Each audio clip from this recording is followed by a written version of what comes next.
লেখছেন কেন ভিতরে নাকি এর বাইরে ভাষা করে দেন?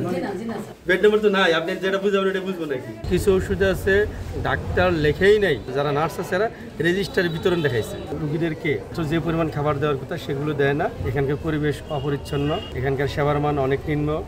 এটা বাস্তব না? একটু ভিতরে এখানকার কেউ কি ছিল? হ্যাঁ আজকে আজকে তো নাই ছিল।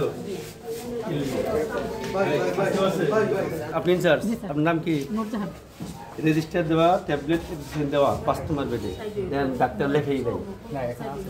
কোভিডতে সিরাপ, হ্যাঁ এটা ট্যাবলেট। আপনি দেখে একটু কথা বলুন। আমি তো ফাইল তো স্যার এখানে না না না, রুগী হলো ওইটা, আপনি বেড দেবেন কেন? না না না, এটা আনতে পারবেন না, এটা বড় নাই, এটা একদম ডাইরেক্ট মামলা হয়ে যাবে, ফৌজদারি মামলা হয়ে যাবে। যে এক বেডের রুগীর ওষুধ আরেক বেডে দেখাচ্ছেন কেন? যে কহিনুর নাম অন্য বেডে, আপনি অন্য বেডে দেখাচ্ছেন কেন? এটা রাখেন ওখানে। বেড নাম্বার কত দিচ্ছেন? বেড নাম্বার তো নাই, আপনি যেটা বুঝাবেন এটা বুঝবো নাকি? উনি লেখাই নেই, উনি তো লিখছে এটা।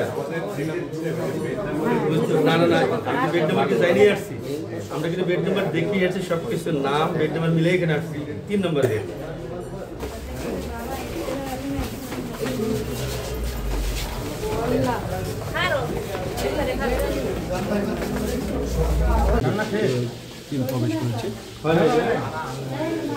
মোবাইল আর একটু উঠতে তুলেন সবাই।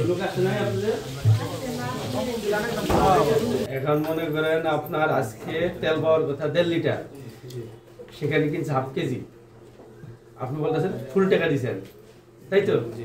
ডাল কেনার কথা 1500 গ্রাম মানে 1.5 কেজি, সেখানে কিনছে 500 গ্রাম। ডিম কেনার কথা 40 পিস, সেখানে পাইছি আমরা 34 পিস। মাছ কেনার কথা 8 কেজি 200 গ্রাম, সেখানে কিনছে 5 কেজি। ওনার মুখের বক্তব্য আছে ভিডিও সহ, নডিও না, ভিডিও সহ, এমনকি আমরা জিনিসও তাই পেয়েছি। আর ছোটখাটো সবজি টবজি আমরা দেখি নাই, দেখছি দেখি নাই। আমরা তো একা জানি আপনার আপনার সার্চ ছিল, ওই আপনার এই সার্চ ছিল, তাই না? এখন ওই যে ভুল তো হতেই পারে, ভুল হতে পারে না, আমার তো ভুল হতে পারে। এখন আমাদের ভুল আপনাদের ভুল একটু পার্থক্য আছে। আপনারা জনগণের সাথে সরাসরি সেবার সাথে জড়িত। আপনাদের ওয়ার্ডে দেখেন একটা বেড নাম্বারও নাই, লেখা নাই, সত্য কিনা? না সত্য। ঠিক আছে, সাথে সাথে দেখেন উল্টা পাল্টা করছেন। এখন এর মধ্যে আর কিছু পাইলাম, দেখেন ওষুধ যে প্রতিদিন নিচ্ছেন এটা কিন্তু ওনারা টের পাবেন না।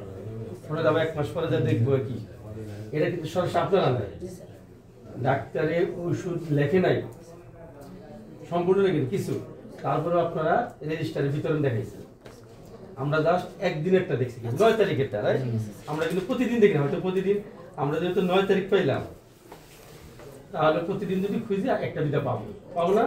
আমরা একটা দিনে কতগুলো ওষুধ লেখছেন, আমরা সবগুলোও দেখি নাই, দেখছি দামি ওষুধ দিলা, একটা 2টা 3টা 4টে ওষুধ দেখছি।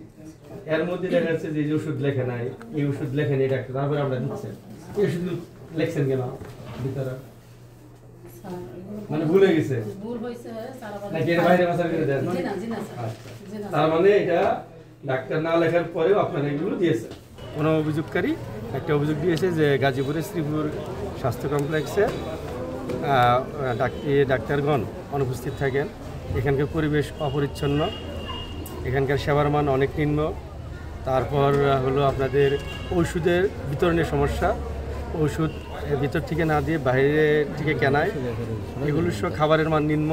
যে রুগীদেরকে যে পরিমাণ খাবার দেওয়ার কথা সেগুলো দেয় না। বেডের পিছনে যে সিট নাম্বার লেখা থাকবে এটা নাই, এই কারণে আমাদেরকে অনেক ভুগতে হয়ে মানে কষ্ট করতে হয়েছে। যে সিটের সাথে রুগীর সাথে ফাইলের সাথে মিলে তো অনেকটা কষ্ট করেছে, এমনকি ডাক্তার নিজেও অনেক মানে খুঁজে পাচ্ছে না, ইনচার্জেও উত্তর দিতে পারতেছে না। আবার কিছু ওষুধ আছে ডাক্তার লেখেই নাই, অথচ রেজিস্টারে ইনচার্জগণ বা যারা নার্স আছে এরা রেজিস্টারে বিতরণ দেখাইছে। তার মানে কি এটা সুস্পষ্ট, উনি তাদেরকে প্রশ্ন করছে এখানকার প্রধান হিসাবে, কিন্তু তারা সদুত্তর দিতে পারে না। এটা আপনারা নিজেরাও দেখলেন, উনি নিজেও দেখলো, নিজেও সাক্ষী। উনি বললো যে না, ওনার কথা হলো এই সমস্যাগুলো, উনি 1 বছর ধরে আসছে, যে এই সমস্যাগুলো দ্রুত কাভার করবেন ওনার বক্তব্য। আমরা যে অনিয়মগুলার অভিযোগের প্রেক্ষিতে আমরা এসেছিলাম, তাতে আমরা একদিনের প্রাথমিকভাবে এগুলো সত্যতা পাইছি।